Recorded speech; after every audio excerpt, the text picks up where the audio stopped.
Hi friends, welcome to merit minds. మొదటిసారి మన YouTube ఛానల్ని చూస్తున్న ప్రతి ఒక్క అభ్యర్థి ఇప్పుడు మన ఛానల్ని సబ్స్క్రైబ్ చేయండి.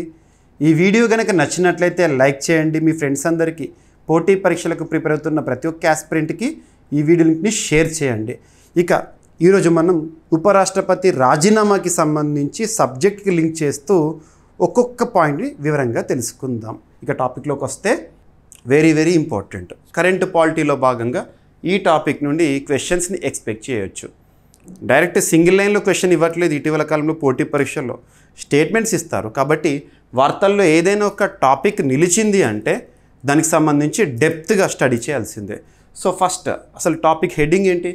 భారత ఉపరాష్ట్రపతి జగదీప్ ధన్కర్ గారు రాజీనామా చేస్తూ వార్తల్లోకి వచ్చారు. ఒక షాకింగ్ న్యూసే, బిగ్ బ్రేకింగ్ న్యూసే. వాస్తవానికి నిన్న జూలై 21, 2025 రోజున పార్లమెంటు సమావేశాలు నిన్నే ప్రారంభమైనాయి కదా, మాన్సూన్ సెషన్స్.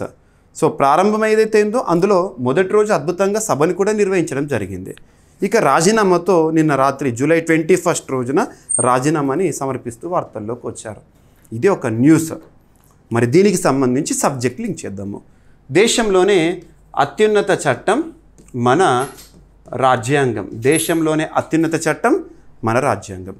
మరి రాజ్యాంగంలో 5వ భాగం, 5th part of Indian constitution. 5వ భాగం అనగానే ఆర్టికల్ బ్రాకెట్ గుర్తుకు రావాలి. ఆర్టికల్ 52 నుండి 151 వరకు మనం 5th పార్ట్లో భాగంగా నేర్చుకుంటాము. దేనికి సంబంధించింది ఇది? కేంద్ర ప్రభుత్వం అనే ఒక టాపిక్. కేంద్ర ప్రభుత్వం, యూనియన్ గవర్నమెంట్ గురించి డీల్ చేసే భాగము. At the same time the largest part in Indian constitution. Largest, రాజ్యాంగంలోనే అతిపెద్ద భాగం ఏదైనా ఎగ్జామినేషన్లో అడిగారు అనుకోండి 5th పార్ట్. ఓకేనా, ఆల్మోస్ట్ 100 ఆర్టికల్స్ అనుకోండి. ఇక మరి దేనికి సంబంధించి కేంద్ర ప్రభుత్వంలో భాగంగా మనం చూస్తాము. ఆర్టికల్ 52 నుండి 62 వరకు రాష్ట్రపతి గురించి చూస్తాము. 52 నుండి 62 వరకు రాష్ట్రపతి గురించి, రాజ్యాంగ అధినేత. ఆ తర్వాత దేశంలో 2వ అత్యున్నత పదవి ఎవరికి సంబంధించి? ఉపరాష్ట్రపతి. ఉపరాష్ట్రపతి వైస్ ప్రెసిడెంట్ ఆఫ్ ఇండియా అంటాము. ఏ ఆర్టికల్ నుండి ఏ ఆర్టికల్ వరకు చూస్తాము 5th పార్ట్లో భాగంగా? అంటే ఆర్టికల్ 63 నుండి 71 వరకు మనము ఉపరాష్ట్రపతి గురించి నేర్చుకుంటాము. క్లియర్?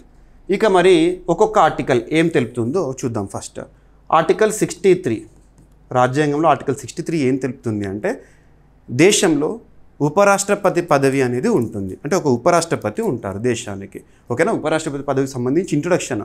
ఉపరాష్ట్రపతి ఉంటారు.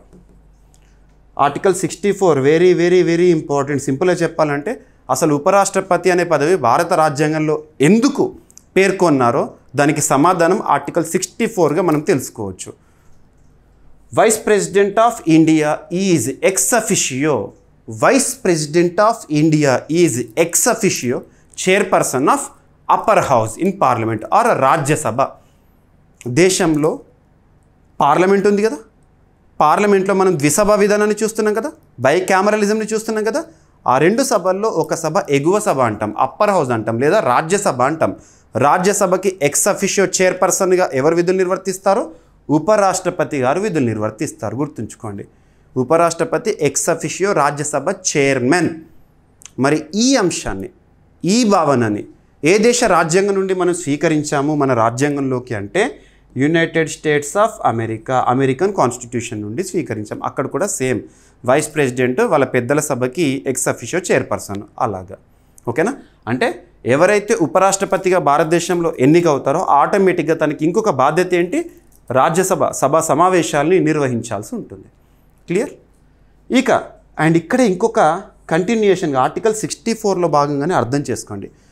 రాజ్యాంగంలో ఎక్కడ కూడా ఉపరాష్ట్రపతికి వేతనం, salaries and allowances of vice president అని చెప్పేసి మెన్షన్ చేయలేదు. మరి ఉపరాష్ట్రపతికి వేతనంగా మనం 4 లక్షల రూపాయలు ఆ నంబర్ని చూస్తున్నాము. రాష్ట్రపతికి 5 లక్షల రూపాయలు, ఉపరాష్ట్రపతికి 4 లక్షల రూపాయలు అని చెప్పేసి నంబర్ చూస్తాం కదా. మరి ఈ నంబర్ ఎలా మనం జస్టిఫై చేయొచ్చు అంటే ఉపరాష్ట్రపతికి ఇచ్చే వేతనము ఉపరాష్ట్రపతి పదవి కోసం కాదు, రాజ్యసభ సమావేశాలు ఉంటాయి కదా, సభ సమావేశాలను నిర్వహిస్తారు కాబట్టి, లేదా రాజ్యసభ చైర్మన్ హోదాలో ఉపరాష్ట్రపతి జీతభత్యాలను పొందుతాడు. ఈ పాయింట్ గుర్తుపెట్టుకోండి. ఓకేనా, మరి దాని గురించి ఆర్టికల్ ఇచ్చారంటే ఆర్టికల్ 97 ఆర్టికల్ 97 రాజ్యసభ చైర్పర్సన్ జీతభత్యాలు అక్కడ చూస్తూ ఉన్నాము. ఓకేనా, గుర్తుపెట్టుకోండి. ఇక ఆర్టికల్ 65 ఆఫ్ ఇండియన్ కాన్స్టిట్యూషన్ ఏం తెలుపుతుందంటే, ఏదైనా కారణం వల్ల రాష్ట్రపతి పదవి గనక ఖాళీ ఏర్పడింది అనుకోండి, ఏదైనా కారణం వల్ల రాష్ట్రపతి పదవికి ఖాళీ ఏర్పడితే మరి తాత్కాలిక రాష్ట్రపతిగా ఉపరాష్ట్రపతి బాధ్యతలను నిర్వర్తిస్తారు.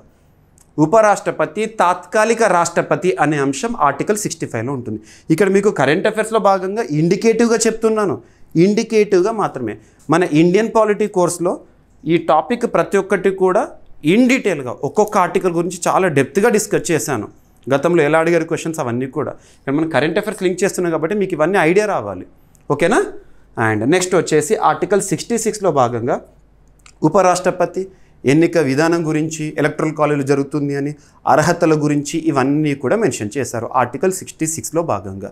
ఇక నెక్స్ట్ వచ్చేసి ఆర్టికల్ 67 ఉపరాష్ట్రపతి పదవీ కాలం గురించి తెలుపుతుంది. ఉపరాష్ట్రపతి పదవీ కాలము రాజ్యాంగం ప్రకారం ఉపరాష్ట్రపతికి పదవీ కాలం ఏ విధంగా పేర్కొన్నారంటే 5 సంవత్సరాల పదవీ కాలం. 5 సంవత్సరాలు. మరి 5 సంవత్సరాలు ఎప్పటి నుండి అంటే ఏ రోజునైతే పదవీ బాధ్యతలు స్వీకరిస్తారో, ప్రమాణ స్వీకారం చేస్తారో ఆ రోజు నుండి 5 సంవత్సరాలు తను పదవిలో ఉంటారు. గుర్తుపెట్టుకోండి. ఓకేనా, 5 సంవత్సరాల పదవీ కాలము. మరి ఆర్టికల్ 67లో భాగంగా ఇంకొక 2 ఆర్టికల్స్ ఉంటాయి. ఆర్టికల్ 67A ఈరోజు వార్తల్లోకి వచ్చిన మనం చూస్తున్న పేపర్లో కనిపిస్తున్న న్యూస్ ఏదైతే ఉంటుందో దానికి లింక్ చేసుకోవాల్సిన ఎగ్జాక్ట్ ఆర్టికల్ ఏంటంటే ఆర్టికల్ 67 క్లాజ్ A ఉపరాష్ట్రపతి రాజీనామా గురించి తెలుపుతుంది. ఉపరాష్ట్రపతి తన రాజీనామా పత్రాన్ని తన స్వహస్తాలతో రాసిన పత్రాన్ని ఎవరికి సమర్పిస్తారంటే రాష్ట్రపతికి సమర్పిస్తారు. రాష్ట్రపతికి ఒకవేళ రాష్ట్రపతి రాజీనామా చేయాలంటే మరి రాష్ట్రపతి కంటే ఉన్నత పదవి దేశంలో లేదు. మరి తను రాజీనామా చేయాలంటే ఎవరికి సమర్పించాలంటే ఉపరాష్ట్రపతికి వైస్ వర్సా. ఇది ఒకటి గుర్తుపెట్టుకోండి. స్పీకర్ డిప్యూటీ స్పీకర్కి, డిప్యూటీ స్పీకర్ స్పీకర్కి, ఉపరాష్ట్రపతి రాష్ట్రపతికి, రాష్ట్రపతి ఉపరాష్ట్రపతికి ఇలాంటివి కొన్ని చూడండి, ఆర్టికల్స్తో పాటు చూడండి. ఇక్కడ ఉపరాష్ట్రపతి కాబట్టి గుర్తుపెట్టుకోండి. ఆర్టికల్ 67 క్లాజ్ A ఆధారంగా ఉపరాష్ట్రపతి తన రాజీనామా పత్రాన్ని రాష్ట్రపతికి సమర్పిస్తారు. మరి జగదీప్ ధన్కర్ గారు రాజీనామా చేశారు. ఏ కారణాలు సైట్ చేశారంటే ఏ కారణాలు చూపించారు? ఆరోగ్య కారణాలు, తన హెల్త్ బాగుండట్లేదు అని చెప్పేసి కారణాలతో రాజీనామాని సమర్పించారు. జూలై 22 ఈరోజు జూలై 22, 2025 రోజున ఆ రాజీనామా పత్రాన్ని రాష్ట్రపతి ద్రౌపది ముర్ము గారు ఆమోదించారు. ఓకేనా. ఇక ఆర్టికల్ 67లో ఇంకొక ఆర్టికల్ ఉంటుంది. Article 67 class B. Article 67 class B ఏం చెప్తుంది అంటే ఉపరాష్ట్రపతి లేదా రాజ్యసభ చైర్మన్ని తొలగించే విధానం గురించి తెలుపుతుంది. ఆర్టికల్ 67 క్లాస్ B ఉపరాష్ట్రపతి తొలగింపు గురించి తెలుపుతుంది. ప్రస్తుతానికి అది మనకు అప్రస్తుతం. ఆర్టికల్ 68 ఏదైనా కారణం చేత ఉపరాష్ట్రపతి పదవి గనక ఖాళీ ఏర్పడిందనుకోండి, ఆ పరిస్థితుల్లో సాధ్యమైనంత త్వరలో నూతన ఉపరాష్ట్రపతి ఎన్నికను నిర్వహించాలి. ఎన్నికల సంఘం ఉపరాష్ట్రపతి రాష్ట్రపతి ఎన్నికలను నిర్వహించేది ఎవరంటే కేంద్ర ఎన్నికల సంఘం. గుర్తుపెట్టుకోండి.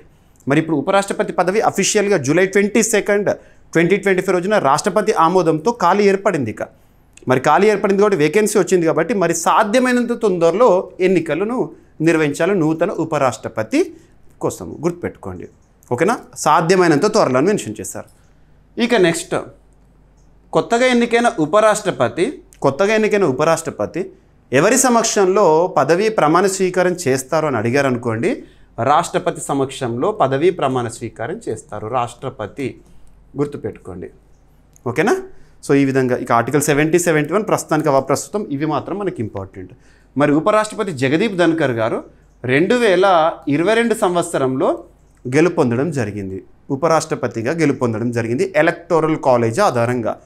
మీకు రాష్ట్రపతి ఎలక్టోరల్ కాలేజీకి ఉపరాష్ట్రపతి ఎలక్టోరల్ కాలేజీకి డిఫరెన్సెస్ ఐడియా ఉంటుంది. ఓటు వాల్యూ అంటే ఏంటి, ఇక్కడ ఓటు వాల్యూ అంటే ఏంటి అని చెప్పేసి. ఓకేనా. ఇక మరి తన పదవీకాలం లెక్క ప్రకారం ఎప్పటి వరకు ఉండాలి? 2027 వరకు ఉండాలి. ఆల్మోస్ట్ ఇంకొక 2 సంవత్సరాలు పదవి ఉండగానే తను రాజీనామా చేస్తూ వార్తల్లోకి వచ్చారు. మరి 2022 సంవత్సరంలో ఎన్డీఏ అభ్యర్థిగా, గుర్తుపెట్టుకోండి ఈ పాయింట్స్ ఇంపార్టెంట్, ఎన్డీఏ అభ్యర్థిగా national democratic alliance BJP led NDA alliance అభ్యర్థిగా జగదీప్ ధన్కర్ గారు పోటీ చేశారు. పోటీ చేసి గెలిచారు. ఎవరిపైన పోటీ చేసి గెలిచారని ఇప్పుడు ఎగ్జామినేషన్ పాయింట్ మళ్ళీ అడగవచ్చు. ఎందుకంటే రాజీనామా చేశారు కాబట్టి అప్పుడు టాపిక్ ఇప్పుడు న్యూస్లోకి వచ్చింది. మార్గరెట్ అల్వా.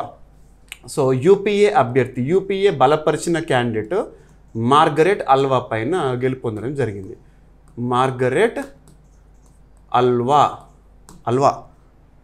ఎనఫ్. ఓకేనా? సో ఈ విధంగా సో ఉపరాష్ట్రపతి పదవికి సంబంధించి మనం ఈరోజు వార్తలు చూసాం కాబట్టి ఈ విధంగా లింక్ చేసుకోండి.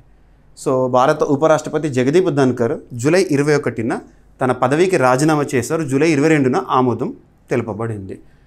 ఆరోగ్య సమస్యలు, వైద్యుల సూచనల మేరకు తక్షణం ఈ నిర్ణయం తీసుకున్నట్లు ప్రకటించారు. భారత రాజ్యాంగంలోని ఆర్టికల్ 67 క్లాజ్ ఏ స్మాల్ ఏ ప్రకారం ఒకవేళ అక్కడ క్యాపిటల్ ఏ ఉందనుకోండి, ఆ ఆర్టికల్ అమెండ్మెంట్ ద్వారా వచ్చిందని అర్థం చేసుకోవాలి. కానీ అమెండ్మెంట్ ద్వారా కాదు, రాజ్యాంగంలోనే ఉంది. ఆర్టికల్ 67 స్మాల్ ఏ అనాలి. అందుకే ఓకేనా. ఆయన తన రాజీనామాను రాష్ట్రపతి ద్రౌపది ముర్ము గారికి సమర్పించారు. ఆయన 5 ఏళ్ల పదవీ కాలం వాస్తవానికి 10th ఆగస్ట్ 2027, ఇంకా 2 years ఉంది, మోర్ దెన్ 2 years ఉంది. ఆయన రాజీనామా చేశారు ఆరోగ్య కారణాలతో. గతంలో ఇలాంటి కండిషన్స్ మనం చూసాము. 1960sలో సబ్జెక్టు కండిషన్, 1969లో వివి గిరి గారు కూడా రాజీనామా చేయడము అటువంటివి. సో పదవిలో ఉండగా మరణిస్తూ వార్తలు నిలిచిన ఉపరాష్ట్రపతిగా కృష్ణకాంత్ గారని, 2 సార్లు ఉపరాష్ట్రపతిగా ఎన్నికైన వాళ్ళలో ఎవరెవరు ఉన్నారు, ఎంతమంది ఉన్నారు, ఇటువంటి క్వశ్చన్స్ మనం ఎక్స్పెక్ట్ చేయవచ్చు. మీకు అవన్నీ పాయింట్స్ కూడా మన పాలిటీ కోర్స్లో మీకు ఎక్స్ప్లెయిన్ చేస్తాను. రైట్. సో జగదీప్ ధన్కర్ గురించి. సో May 18th, 1951 రోజున రాజస్థాన్లోని జంజును జిల్లాలో జన్మించారు. యాక్చువల్గా తను ఉపరాష్ట్రపతిగా గెలవక ముందు ఏ పదవిలో ఉండేవారంటే వెస్ట్ బెంగాల్, పశ్చిమ బెంగాల్ రాష్ట్రానికి గవర్నర్గా విధులు నిర్వర్తించేవారు. ఓకేనా? రైట్. ఉపరాష్ట్రపతిగా ఎన్నికైన తేదీ 11th ఆగస్ట్ 2022. ఆ రోజున తను చూసాం మనం. ఓకేనా? ఇక ఉపరాష్ట్రపతి ఎన్నిక విధానం పార్లమెంట్ 2 సభల సభ్యులు లోక్సభ, రాజ్యసభలో ఓటింగ్ ద్వారా నిర్వహించడం జరుగుతుంది. ఓకేనా? Article 67A. రైట్. 14వ ఉపరాష్ట్రపతిగా జగదీప్ ధన్కర్ గారిని చూసాం. 14వ ఉపరాష్ట్రపతిగా ఇక రాజీనామా కూడా చేయడం జరిగింది. క్లియర్? ఎగ్జామినేషన్ అడగచ్చు. ఇక మొదటి ఉపరాష్ట్రపతి భారతదేశంలో ఎవరంటే సర్వేపల్లి రాధాకృష్ణన్ గారు. ఎనఫ్. సో ఈ విధంగా ఒక టాపిక్ ఏదైనా వార్తలోకి వచ్చింది అంటే మనకు కన్సర్న్ సబ్జెక్ట్కి లింక్ చేస్తూ కరెంట్ అఫైర్స్ నేర్చుకుంటే ఒకేసారి సబ్జెక్టు రివిజన్ అయిపోతుంది, సబ్జెక్టు క్లారిటీ వచ్చేస్తుంది. ఈరోజు ఎందుకు మనం డిస్కస్ చేసాము కంటెక్స్ట్ అనేది కూడా తెలిసిపోతుంది. ఇలా చదవండి. ఓకేనా?